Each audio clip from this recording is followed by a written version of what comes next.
Alright, so we're getting close to the home stretch here, and our next goal is to start rigging the character. So to do this, we have to change the menu once again. So before we were in rendering, now we have to go to rigging. So you see my character here. If you don't want to see your textures at this time, you can just hit 5 and it'll go to default material, which is of course your Lambert 1. So now I want to create a skeleton. And Maya has a built-in skeleton that you can use called the Human HIK. It's a whole skeletal system, and it's great because it's made exactly for things like gaming and motion capture. So it's just a nice little default rig that you can use to put into Unity. So all I say is create skeleton, and now you'll see it created a skeleton. So here are some of the things you're going to see now. You could scale the skeleton down if you want to, but I don't recommend that. What I recommend more is to take your character and to scale it up. And I'll change the pivot of the character here. If I hit D and then X, I'll just set it for the center so his feet stay on the ground, and then I'll just scale him up.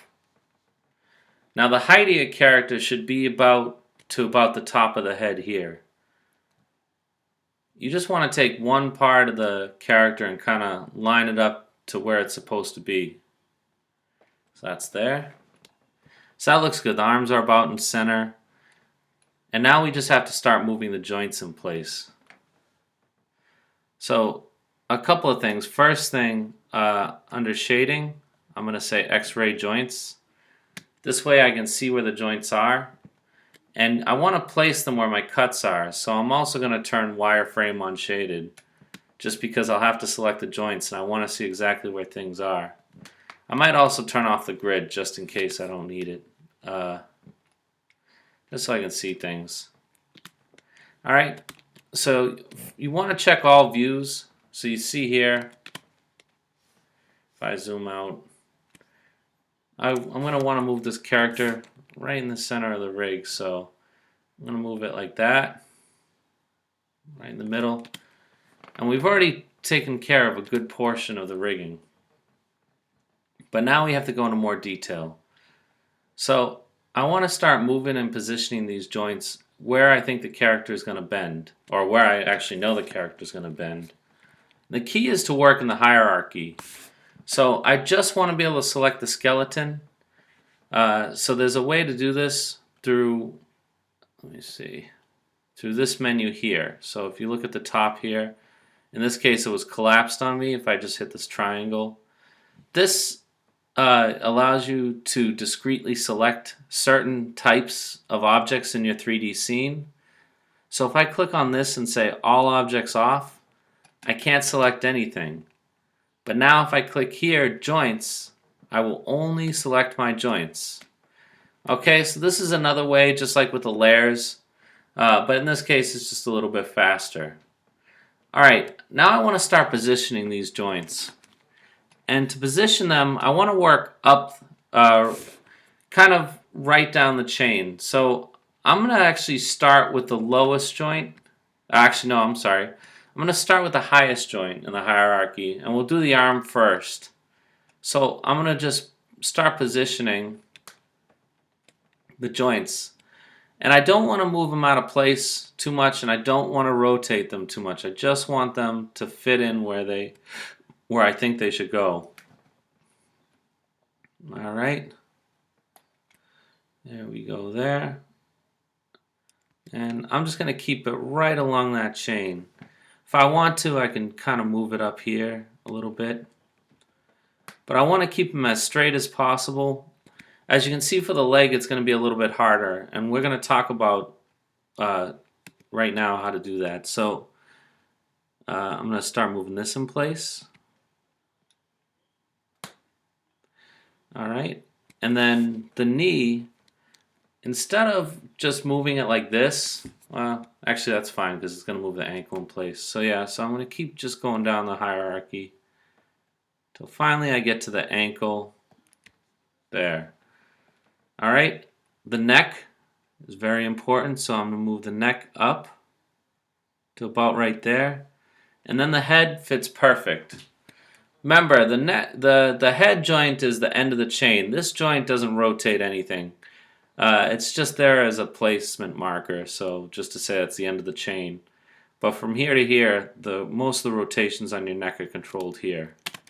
Alright, so I'm going to double check this on the side, make sure it looks good to me. So now you can see the knee here. I want to move this joint in a little bit, just like that. And now I think we're pretty good. So let's go look at this. Alright. I like it, okay? And just like with anything in Maya, you only have to do half of it. The other half you can mirror, and to do that, I just click this little button right here. So it says mirror left to right. I click it, and boom, it snaps in. And if your character is perfectly symmetrical, then you don't have to worry at all about the placement of the joints on the other side. It's perfectly symmetrical. All right. Just last minute cleanup on the mesh, so I'm going to turn all objects on. I'm going to be sure to just delete history on the mesh only, so I'm going to select the mesh, which is the character, edit, delete by type history, just in case there's these little extra nodes on it that I may not want when I'm binding it. And now I'm going to select the joint. I'm going to select the skin, which is the character. And I'm going to go to Skin, Bind Skin, and Options. Alright, so max influence I'm going to set to 3. So the most influence I can have on one joint I can have on the mesh is 3 joints. And this drop-off rate, I'm going to actually set it high. And you can't just go on the slider and say 10. I'm going to go even higher and say 25. And then say Apply. So you'll notice the colors change, the joints change color. And now, if I start rotating joints, just for practice, and I'll undo them just to see how they rotate, looks pretty good. Alright, so this might be a little bit more of an involved process for you. I try to go as fast as I could. But for the next video, we'll show you the final step, which is importing into Unity and attaching it to the third-person controller.